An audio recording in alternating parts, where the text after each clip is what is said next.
कौसर साहब, जो WhatsApp messages पे चलता है इसका आप तो हिस्सा नहीं है इस ग्रुप का, और कौन कौन इसमें और मेंबरान है, अरकान है? बिस्मिल्लाहिर्रहमानिर्रहीम, अल्लाहुम्मा सल्ली अला मुहम्मदिन व आले मुहम्मद।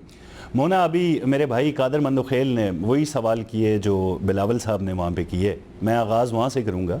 सवाल ये था कि बल्कि तनकीद भी उसी तरह है जो एक सोशल मीडिया पे एक नारा लगता है कि बस लाहौर मुस्लिम लीग नून के लिए लाहौर ही पंजाब है और बिलखसूस रायवंडी ही पंजाब है। उन्होंने ये सवाल किया तो उसका जवाब में मैंने आपको एक वीडियो भेजी है। मेरे ख्याल में अगर मैं कुछ भी ना बोलूं और आप वो वीडियो चला दें जहां पे बिलावल भुट्टो ये पूछ रहे हैं कि बकर का क्या हाल है, चोलिस्तान का क्या हाल है, डीजी खान का क्या हाल है, विहाड़ी का क्या हाल है, तो वो सारे हाल हमने वहां पे दिखाए हैं। वहां के बाजार दिखाए, सड़कें दिखाई, गलियां दिखाए, अस्पताल दिखाए। अब हमारा ये सवाल है कि क्या आप भी ऐसे चंद रोड दिखा सकते हैं कराची में? कल एक प्रोग्राम में हमारे बाबर नवाज बैठे हुए थे हरीपुर के, तो उन्होंने कहा पत्थरी का किसी को मर्ज हो ना तो कराची की सड़कों पे इतने खड्डे हैं वो जंप से ही ठीक हो जाए। तो हम तो आपका जवाब इस तरह देते हैं कारकर्दगी के हिसाब से। हम ये नहीं कहेंगे कि अब्बा जान की हुकूमत थी, बाबा जान की हुकूमत थी। भाई हुकूमत जिसकी भी थी, जब पहले थी तो मोटरवेज का जाल बिछाया गया, जब बाद में आई आपका ताउन था, आप उसमें शामिल थे। हमने इस मुल्क को गड़े से निकाल के डिफॉल्ट होने से बचाया, आप भी उसमें हमारे साथ शरीक थे। अब बात यह है कि जब बात कारकर्दगी की होती है तो वहां पे लताइफ नहीं सुनाए जाते। ये कहा जा रहा है कि नवाज शरीफ ने वहां पे बल्कि एक बड़े जय्यद सहाफी ने, कल मैं सुन रहा था, इतनी गलत बयानी की मोना कि नवाज शरीफ ने जब पिंडाल से नारे सुने वजीर आजम नवाज शरीफ, तो उन्होंने कहा खुल के नारे लगाओ।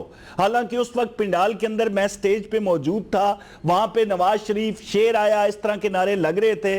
और ना वो MLA हैं, ना वो शहरी हैं कश्मीर के, ना वहां पे कोई उनका प्लॉट है, ना जमीन है जिसको बुनियाद बना के वो वहां पे इलेक्शन लड़े, तो वजीर आजम कैसे बन सकते हैं? हाँ, उससे पहले उन्होंने ये जरूर कहा होना कि जो मंशूर होगा PMLN का, जो मंशूर होगा उस पर अमल दरामद करवाऊंगा, हर 3 महीने बाद आऊंगा और मियां शहबाज शरीफ को कहूंगा नहीं अमल दरामद कर सकते तो मुझे वजीर आजम बना दे। अब इस पैराए के अंदर मियां नवाज शरीफ की बात को एक बड़े बड़े सहाफी इसको अपने अपने एंगल से एक गलत बयानी करके फैला रहे हैं। भाई वो मंशूर पे अमल दरामद की बात हो रही थी, मियां नवाज शरीफ कह रहे थे जो सड़कें हमने बनाई उसके बाद 1 इंच उनमें इजाफा नहीं हुआ, तो अब होना यह चाहिए कि मैं ही वजीर आजम बन जाऊं।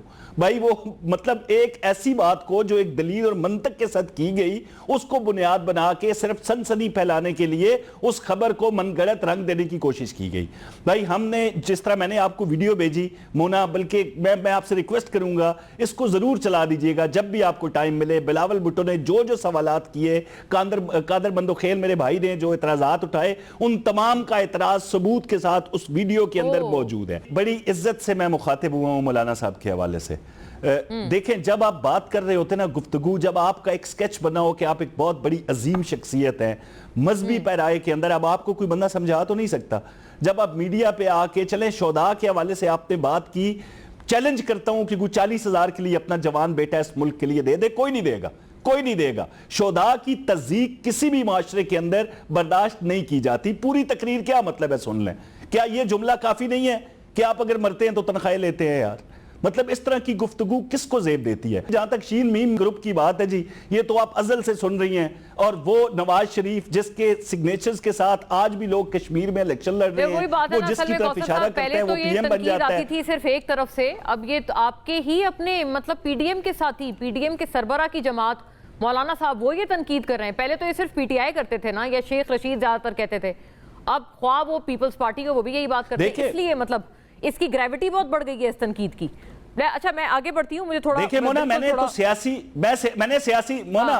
सियासी तनकीद के हवाले से तो बात ही नहीं कर रहा। आपको पूरा हक है, आप जिस सियासी लीडर की चाहे मर्जी है तनकीद करें, उसके फैसलों पे, उसके कामों पे, उसके तर्ज सियासत पे कोई मसला नहीं है। मजहब के हवाले से, शोधा के हवाले से आप अल्फाज को पहले तोलें और फिर बोलें।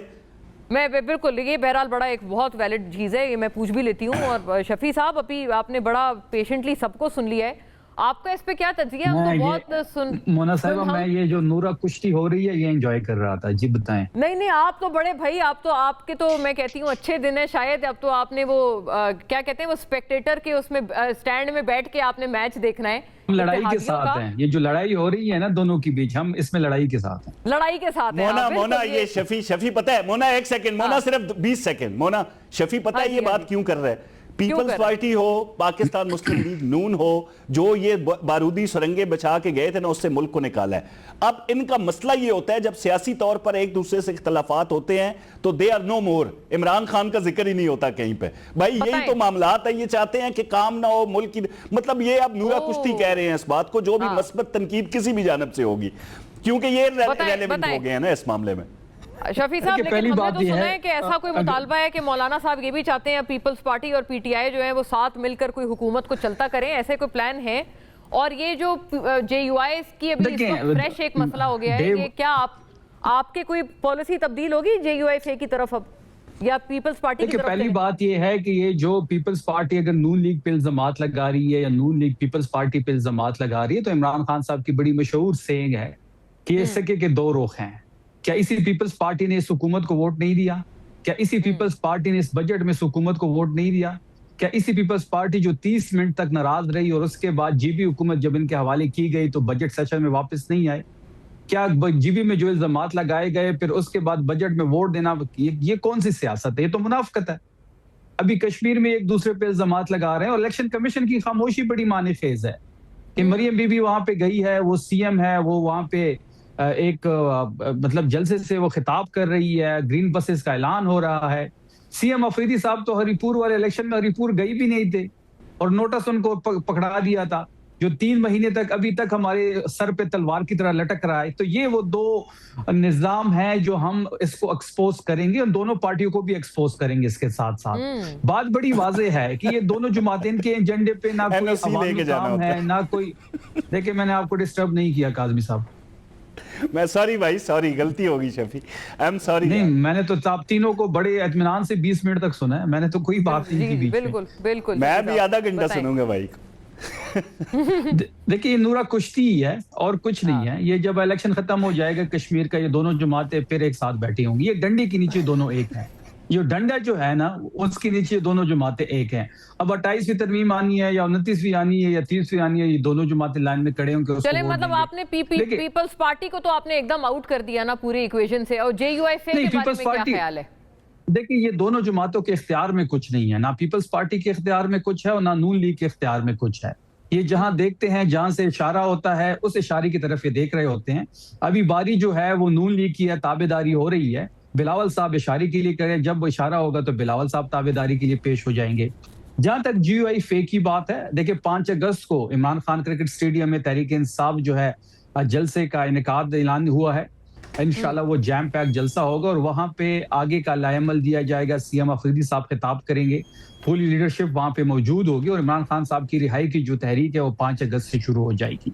जहां तक जीयूआई की आपने बात की, हम अचकदई साहब से भी मशावरत कर रहे हैं, वो लीडर ऑफ अपोजिशन है, तहरीक तहफ़्फ़ुज़ आईन पाकिस्तान हमारे साथ ऑन बोर्ड है, अलामा साहब ऑन बोर्ड है। हम बिल्कुल मौलाना साहब से भी बात करेंगे, मौलाना साहब के पास जाएंगे भी हम, और हम ये चाहते हैं कि जितनी भी सियासी कुव्वतें इस वक्त पाकिस्तान में, और वो ये समझते हैं कि मौजूदा हुकूमत जो है इनका ये जो अजाब की तरह मुसलत हो चुकी है पाकिस्तान पे, पाकिस्तानी अवाम पे, इनसे छुटकारा हासिल करने के लिए कोई भी सियासी कुव्वत अगर वो सीरियस है तो हम उनके पास जाएंगे, उनसे बात करेंगे, हम अलायंस बनाने की कोशिश करेंगे। अगर सीरियस आपने अगर क्यों लगा दिया? अगर पे आपका अगर अभी तक हटा नहीं है, अब तो सीरियसनेस जो है वो वाज़ेह नहीं हो गई जेयूआईफे के? नहीं, मैं तमाम सियासी कुव्वतों की बात कर रहा हूँ। जीयूआईफे से तो हमारी बातचीत चल रही है, मौलाना साहब से भी बातचीत चल रही है, मुलाकातें भी हो रही हैं। सेनेटर साहब यहाँ पे मौजूद है, हम मौलाना साहब के पास जाएंगे। 5 अगस्त के बाद जो भी अगला प्लान होगा उसकी मशावरत भी उनसे होगी और हम उनको दावत भी देंगे कि आए आप इस अलायंस का हिस्सा बने और पाकिस्तानी अवाम को इस मौजूदा एक बड़ा मायने खेज आपने एक बयान दिया है, पॉलिसी बयान है मैं समझती हूँ पीटीआई की तरफ से, कि आप मौलाना साहब के पास जाएंगे 5 के बाद।